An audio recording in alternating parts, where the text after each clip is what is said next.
Kids!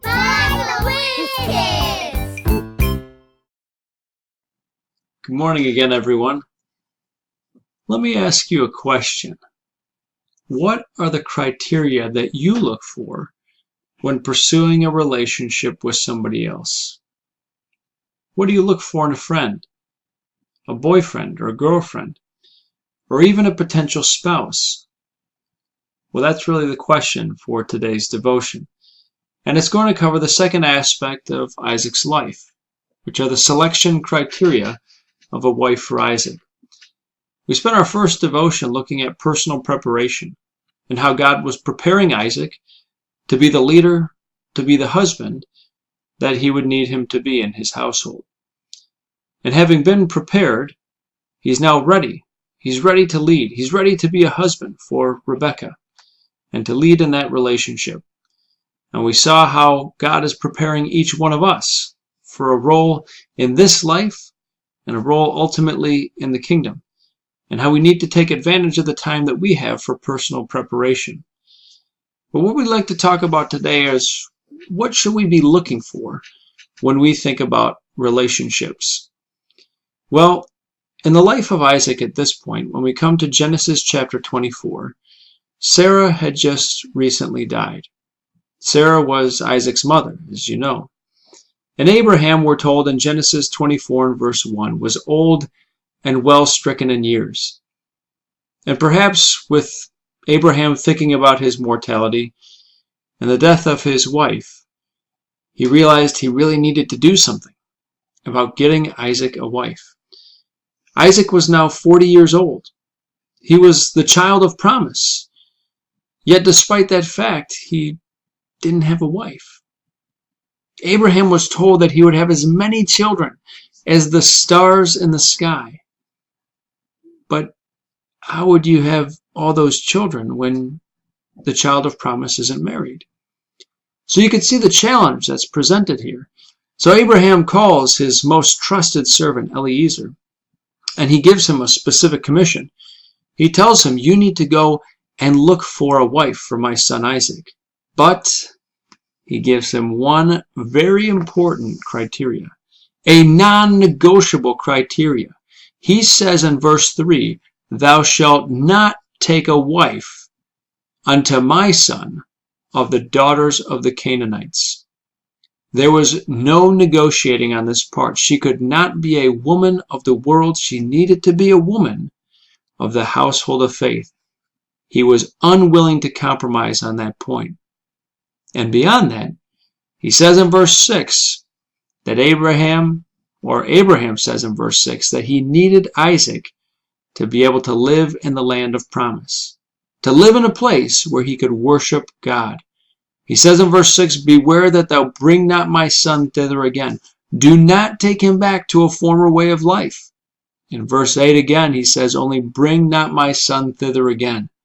And so the first criteria is that this wife, whoever she was, had to worship God correctly. She had to be of the household of faith, a member of the ecclesial. And beyond that, he needed Isaac to live in a place where he could be an active member of the ecclesia. So that has to be the top requirement for us young people. When we are looking for friendships, when we are looking for relationships, that we need to place at the forefront a commonality in purpose, that we need to pursue relationships with those who are of the household of faith.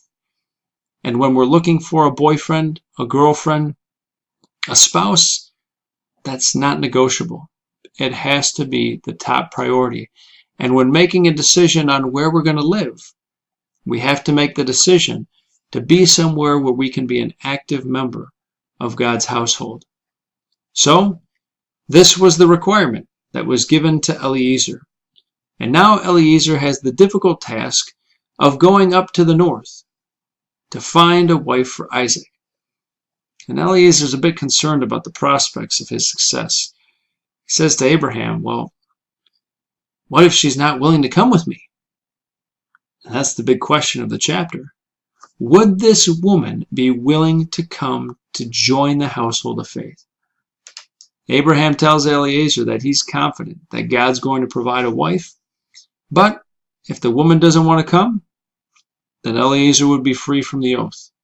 So Eliezer sets off to the north, 10 camels, a number of servants with him, a lot of dowry, to try to convince whoever this is that she should come down. Somebody from the household of Abraham is who he was looking for. And so, with that criteria in mind, he begins the search. But where does he go from there? And where should we go from there once we've established that the person needs to be of the household of faith? Well, note the pattern that Eliezer follows. First, he prays to God in verses 12 to 14. He asks for God's guidance in everything.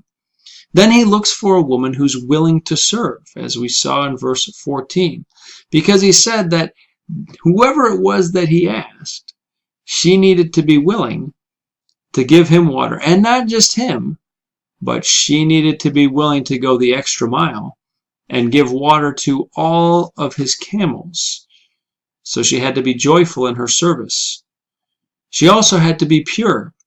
In verse 16, when he sees Rebekah, he notes that she is a virgin, that she's separated herself to God and kept herself pure from the rest of the world around her. She's purposeful and enthusiastic in her service. We're told in verse 18 that she made haste, and in verse 20 that she ran, and she did the job fully. Not half-hearted, but she finished the job. We're told in verse 19 that she kept watering the camels until they were done drinking. And we can kind of read over that quickly and great, good job, finished it completely.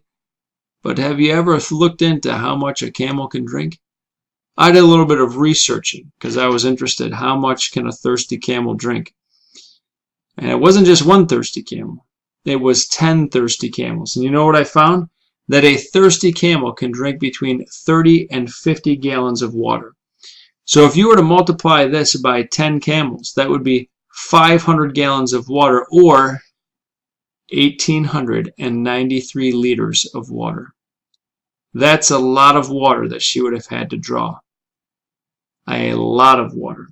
1,800 kilograms worth of water, in fact. That could have taken easily an hour to do all that work. Completely, willingly, and joyfully. Pretty amazing woman when you think about it. And not only that, but she was given to hospitality. We found that she offered their house as a place for him to stay in verse 25. And Eliezer, when he talked to the family, he sought the approval of the family. He wanted to make sure that the family supported the relationship because he realized that this was a joining together of two families. And Rebekah, just like Isaac, respected her parents. We find that she waited for her turn to speak. She listened to what the elders of the house had to say, and she spoke and gave her opinion when asked, similar to how Isaac was in obedience to his father. And when Eliezer sees that his prayer has been answered, he makes thanks to God in verse 26 and in verse 52.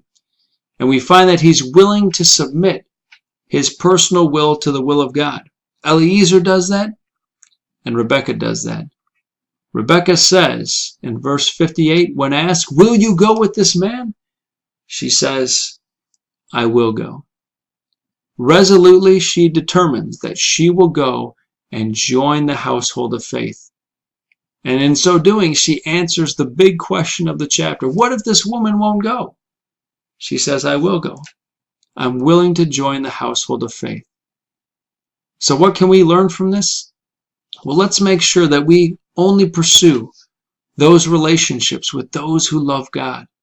To find others who love God, who want to be a part of His ecclesia, and build friendships, build relationships, look for spouses that first love God. And how do we do this? The same way that Eliezer did, praying for guidance, looking for those who are willing to serve, and willing to do it joyfully, finding people who are given to hospitality, those who respect their parents, because if they respect their parents, they're going to be a lot more likely to respect God and to be helpful to us in our relationship. Get to know their family. Seek their support. Wait until that person has first made a commitment to God before they make a commitment to you. And remember to always give thanks to God whenever you see Him working in your life. It's vitally important that we apply these same criteria to our search, in our relationships, and in our search for a husband or a wife, to make sure that we're setting ourselves up for success. And not only do we need to look for these things in others, but we need to strive to develop these things in ourselves, to develop that spirit of Rebekah that we see in willing service and in obedience and a desire to join the household of faith. It can be challenging to remember these criteria when emotions are high. But if we go into our search knowing what it is that we're looking for, praying for God's guidance, then we can be confident that He'll give us what we need to help us toward the kingdom.